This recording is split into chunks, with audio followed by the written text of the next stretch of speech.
Friends, welcome back to Raji vlogs. Weather కాస్త చల్లగా ఉండి ఇలా లైట్గా వర్షం పడుతున్నప్పుడు బయటకు వెళ్తే భలేగా ఉంటుంది కదా. సో మేము లాస్ట్ ఇయర్ ఇదే టైంకి అంటే డిసెంబర్లోని క్రిస్మస్ హాలిడేస్ కని మేము అవుటింగ్ ప్లాన్ చేసామండి. అంటే మేము జకార్తాలో ఉంటాము. ఇక్కడ నుంచి 3 hours డ్రైవ్లో పుంచక్ అనే ప్లేస్ ఉంటుందన్నమాట. సో ఆ ప్లేస్కి మేము ఒక రిసార్ట్లోని బుక్ చేసుకున్నాము 3 days. సో మార్నింగే బ్రేక్ఫాస్ట్ చేసేసి 9 కల్లా వెహికల్లో స్టార్ట్ అయిపోయామన్నమాట. సో 3 hours డ్రైవ్కి 12 కల్లా రీచ్ అయిపోయామండి. సో రీచ్ అయిపోయిన వెంటనే రూమ్ అనేది 2 o'clockకి మాకు ఇచ్చారన్నమాట. సో ఉన్న కాస్త టైం అంతా మేము రిసార్ట్ చుట్టూరు తిరుగుతూ కాసేపు ఫొటోస్ తీసుకుని అలా గడిపామన్నమాట. ఎంత బాగుందంటే అసలు ప్లేస్. వెళ్ళింది డిసెంబర్లో కదా, జనరల్గా ఏంటంటే జకార్తా కూల్గా ఉండదండి. సో ఇదేంటంటే కాస్త హిల్ పైన ఉంటుంది అన్నమాట. సో దానివల్ల ఇక్కడ కొంచెం కూల్గా ఉంటుంది డిసెంబర్ టైంలో. అంటే మనకి హైదరాబాద్లోనే చలి స్టార్ట్ అవుతుంది అంటే మనకు కాస్త చలి ఉంటుంది చూడండి, అరౌండ్ 14 degrees అలా ఉంటుంది కదా, 15-16 degrees అలాగ ఉంటుంది అన్నమాట. మరీ ఎక్కువగా చలి వేసేయడం అలాగే ఉండదు, కానీ జకార్తా వాళ్ళకి మాత్రం బాగా చల్లగా ఉన్నట్టే ఉంటుంది. ఎందుకంటే ఇక్కడ చలి అన్నది ఉండదు. ఇక్కడ 2 seasons లాగే ఉంటుంది అన్నమాట. Like rainy and summer. Rainy actually season కాదు, కానీ 6 months రెయిన్స్, 6 months సమ్మర్ కింద ఉంటుంది అన్నమాట. చలి అన్నది ఉండదండి. అసలు ఇక్కడ వెదర్ కానీ అలాగే సీనరీ కానీ ఎంత బాగుందంటే ఫుల్ నేచర్ బ్యూటీ అండి. వెళ్ళగానే ఒక క్లౌడ్స్ అన్నది ఎంత బాగుందంటే చాలా బాగుంది. మా పిల్లలకి అయితే బాగా నచ్చేసింది. సో ఎదురుగుంటే అక్కడ గోడ్స్ లాంటివి పెంచుతున్నారు అన్నమాట. గోడ్స్, షీప్ లాంటివి పెంచుతున్నారు.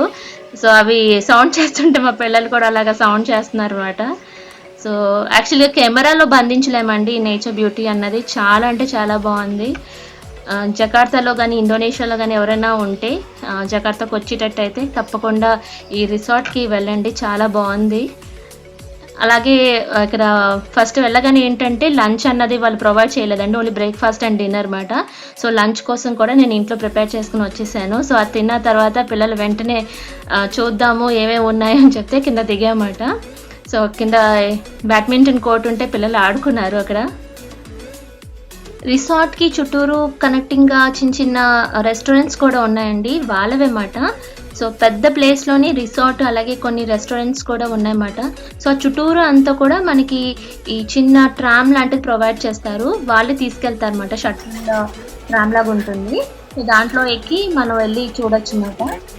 సో ఇలా మొత్తము ఒకసారి రిసార్ట్ అంతా చూసేసాం అన్నమాట.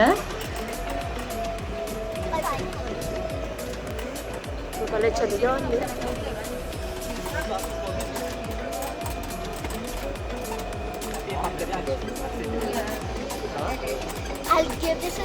యాక్చువల్గా ఇండియా అయితే ఇంకా చలి వచ్చేస్తుంది డిసెంబర్ కదా.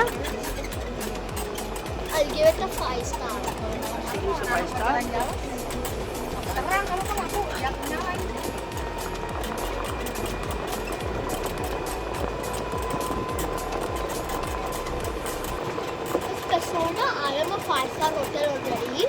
It is a resort. No, it's a 5-star resort. So ఇలా కాసేపు తిరిగిన తర్వాత అరౌండ్ 5:30 to 5:45 అయింది. సో డిన్నర్ వచ్చి 6 నుంచి 6:15 టైంలోనే స్టార్ట్ చేస్తా అన్నమాట. సో ఇంకా రిసార్ట్కి వచ్చేసాం కదా, అసలు ఎలా ఉంది ఫుడ్, అసలు ఎలా అరేంజ్ చేశారని ఒకసారి చూద్దాము అని కిందకు వచ్చామన్నమాట. ఫుడ్ సెక్షన్కి ఇలా డిఫరెంట్ వెరైటీస్ ఆఫ్ ఫుడ్ పెట్టారంటే ఇట్స్ లార్జ్ బఫే అండి. అది కూడా క్రిస్మస్ దగ్గరలో ఉంది కాబట్టి నెంబర్ ఆఫ్ కేక్స్ ఇవన్నీ చాలా ఎక్కువగా పెట్టారన్నమాట. పిల్లలకైతే పండగే అసలు. పెద్దవాళ్ళు కూడా ఇంకా డైటింగ్, క్యాలరీస్ ఇవన్నీ పక్కన పెట్టేసి ఫుల్గా ఎంజాయ్ చేయొచ్చు. Red velvet cake, cinnamon rolls, tarts, అలాగే ఒక సెక్షన్ అంతా నూడిల్స్ పెట్టారన్నమాట. సార్ట్ మనకి ఎలా కావాలంటే మనం అడగచ్చు వాళ్ళని. సో వాళ్ళు అలా అసార్ట్ చేసిస్తారు అన్నమాట. టాపింగ్స్ అన్నది ఏం కావాలనేది. నూడిల్స్లో కూడా చాలా డిఫరెంట్ టైప్స్ ఉంటుంది కదా. ఇదేంటంటే జింజర్ బ్రెడ్ హౌస్ లాగా చేశారు. ఇంకా బేకరీ ఓరియంటెడ్ బ్రెడ్స్ అయితే అసలు నెంబర్ ఆఫ్ వెరైటీస్ ఉన్నాయండి.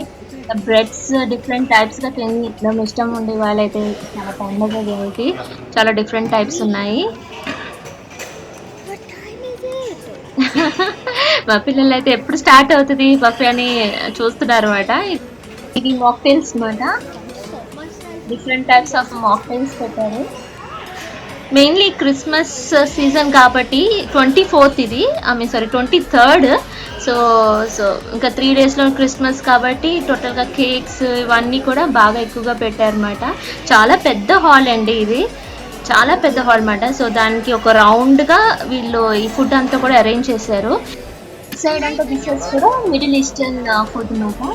ఫాలాఫల్, అలాగే షావర్మా, టార్టిలస్ కూడా పెట్టారు. సో మనం అరేంజ్ చేసుకుని తీసుకోవచ్చు అన్నమాట. సో ఈ వీలాగ్ ఇంతటితో ఎండ్ చేస్తున్నానండి. యాక్చువల్గా ఇది వీలాగ్ 1 కింద మీకు చూపిస్తున్నాను. ఇంకా వీలాగ్ 2 ఇంకా వీలాగ్ 3 అంటే ఈ పెసోనా ఆలంది ఇంకా 2 వీలాగ్స్ నేను చూపిస్తాను.